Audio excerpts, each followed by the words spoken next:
The reason why I focus on food so much is because it really is important when it comes to womb healing, fertility, pregnancy, postpartum. So, if you're a birth worker, knowing how to cook a variety of dishes is going to be good and help you to be able to serve a wide variety of clients.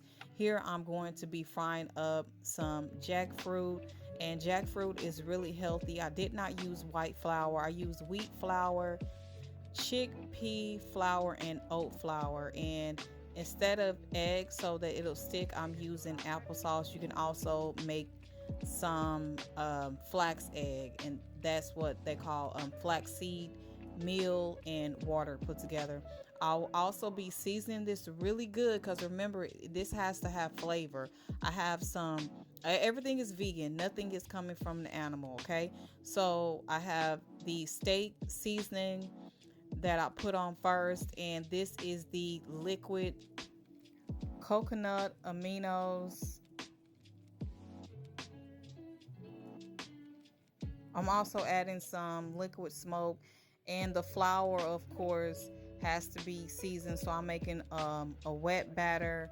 That's also that's apple cider vinegar that I'm adding. I'm also going to add some club soda. So I have a dry batter, a wet batter that I'm going to be frying this in, and it's going to be crispy. And jackfruit is used a lot as a meat alternative because it has that thick texture that a lot of people miss when they change over from a non-animal food eating lifestyle.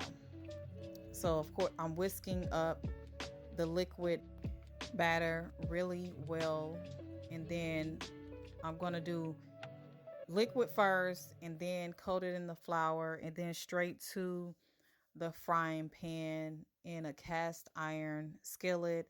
I'm also going to be eating this with some quinoa, chickpeas, and cabbage that I had left over in the freezer. So when you're making like large amount of food, you can freeze it so that you don't have to be cooking every day. If you are a birth worker, join our continuing birth worker education class that we do 2 times per month, and it's only $65 a month.